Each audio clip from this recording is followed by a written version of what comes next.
Et vous le savez, cette situation de guerre pousse les Européens à investir dans l'armement, la défense. Cela fait aussi partie des contrats qui sont conclus en ce moment au Grand Salon de l'aéronautique, au Bourget, à Paris. Mais il n'y a pas que cela. Une nonantaine d'entreprises belges, majoritairement wallonnes, sont sur place.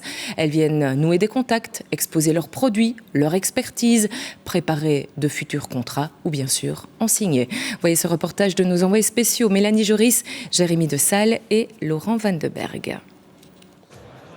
Le Made in Belgium exposé à Paris. 80 stands à peine sur 2400 exposants.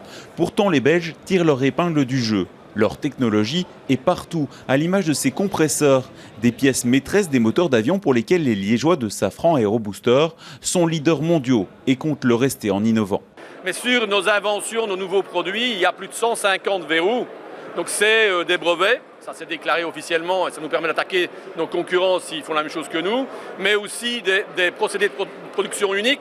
Par exemple, la pièce qui est là, elle a l'air d'un seul bloc, mais en fait elle a été soudée en différentes matières, donc elle n'a pas la même matière dans les différentes parties de la pièce.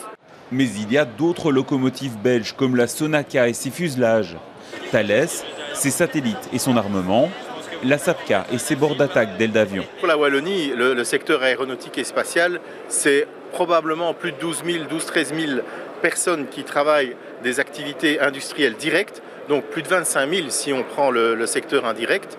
Ça gère plus de 2 milliards d'euros de chiffre d'affaires de façon annuelle. Ces prochaines années, l'aviation devra se décarboner, un défi majeur auquel pourront contribuer de plus petits acteurs. On a aussi un écosystème, toute une série d'entreprises de PME qui sont très importantes et qui génèrent beaucoup d'emplois. On sait aujourd'hui que les potentialités dans le secteur de la défense, par exemple, on les cite à 9 000 emplois complémentaires en Wallonie. Dans le salon, on prépare les contrats de demain.